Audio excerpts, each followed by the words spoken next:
Hey guys, this is Hudson Lighting and I'm Chris Hudson.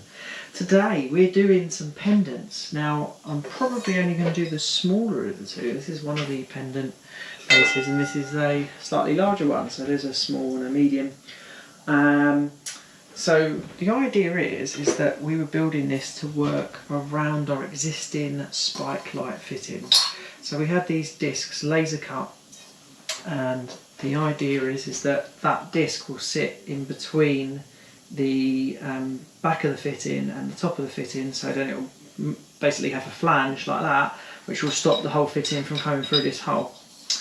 The only annoying thing I'm going to say is that the hole is the wrong size, and it's probably my fault. I've probably specified the hole size wrong. So I could probably drill it out or do something similar. Anyway, in the meantime, what I'm going to do is I need to give this a good clean and then get it powder coated. So the plan is, I'm hoping this is going to work, I'm hoping to hang it, yeah, like that. And so hang it in there, and then I can actually then powder coat off of that once this is nice and clean. So yeah, just give me a few minutes, I'll give it a clean up, I'll get suited up, and then we'll get this powder coated. Right guys, so we're about ready to go. As you can see, I've got it now hanging in the hanging space. So I'll get the extraction on. Like I said before in a previous video, the controls and the gun that come with this bit isn't working, so we have to use the pneumatic gun.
Right guys, we don't normally powder coat hinges.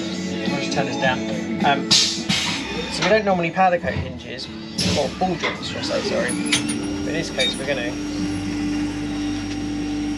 Good morning, Matt. So, powder coated hinge on there.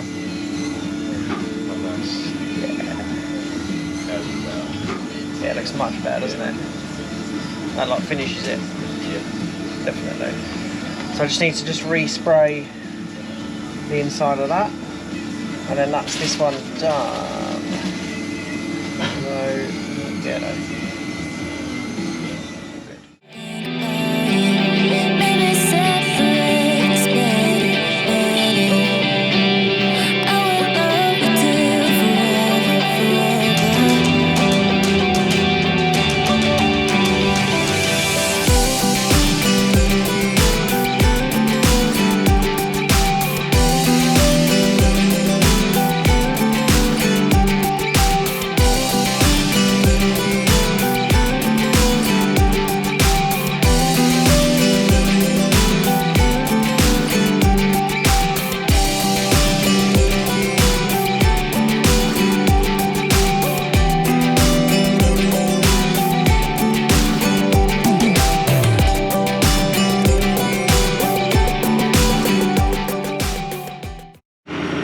So this is the pendant, the black pendant back. So what we need to do now is do our thermal tests and then and measure our lumens, etc. And then once we've done that, we can do the assembly into this unit. All the other supplies in the workshop are being used. So I'm just going to use this one up here. Just to give you an idea, when you connect them back to front, so you can see this is connected in reverse, it glows red. we actually get a phone call from time to time asking, I think we've put the wrong LED chip in our fitting, but no, we've actually put that in so that when you connect it back to front you know which one it is. Traditionally, if you use a different brand and you connect them back to front, what will happen is the whole string won't work and you won't know which one is causing you the issue. But this way, you know straight away it's this one. Right, so I've left this body on overnight and we're getting body temperature of 59 there, 58, and chip temp of 86, which is within our range of what we accept. So we're all good there. So I need to do a voltage test which will confirm the wattage, so I'll do that now.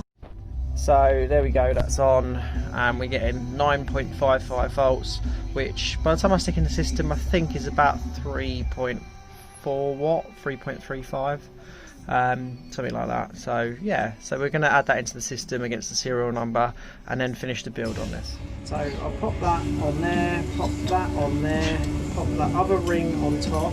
So the only difficulty with this design is that you have to effectively build the fitting inside the pendant. But for me it was the simplest way to work out how to actually mount, you know, like hold it all together. If you've got any better ideas, I'd love to hear them. I mean, I guess potentially one really great idea would be if the hole on the back wasn't so big that we could actually use the body to hold it together. But we basically, I buy these from I think I've said before, I buy these little shades from a guy in the UK that basically spins them. But he obviously does it by set disc size, etc. But that is it. What do you think? Apart from the fact that it's a bit dirty from my wet hands. Just grab a rag.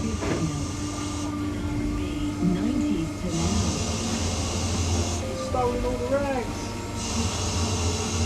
There we go. Someone's old pyjamas. Makes some really good rags. But what do you think? So that there is your fitting, like that. Give it a little wipe out in here. Let's go power it up and I'll show you. So is there somewhere I can stick you up? No. Okay.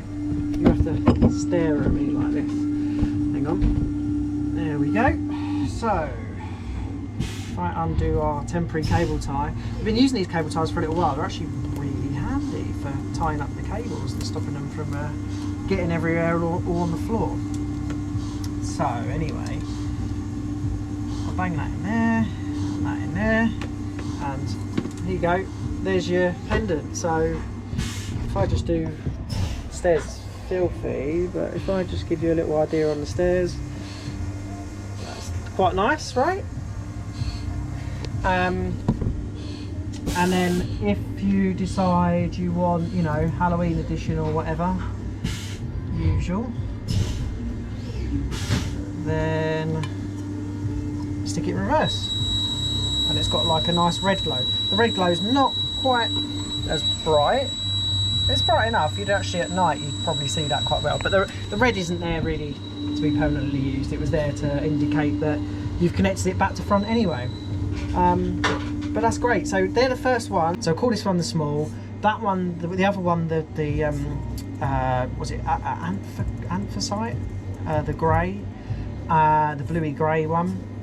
That one is, I would call medium, and I'd like a large, but the guy that does the spinning as of yet doesn't do anything bigger than what I would call a medium. So unless I can find somewhere else that spins them or get my own spinning lathe, which, well, you know, when we move, because well, oh, by the way, great news, we got our offer accepted on the unit, so hopefully, fingers crossed, we'll be moving.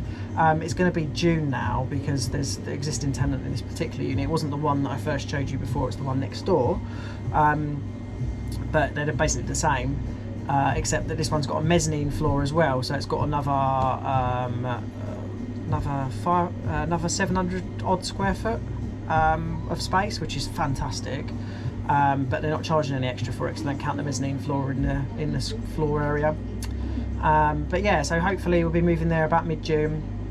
and then, you know, have space for a spinning lathe if we've got the budget, etc. We'll see what happens. To be honest, I likely that I don't think we'll sell too many of these, and it's likely we'll just buy them in. But I mean, if they did become something popular, then I would look into doing that.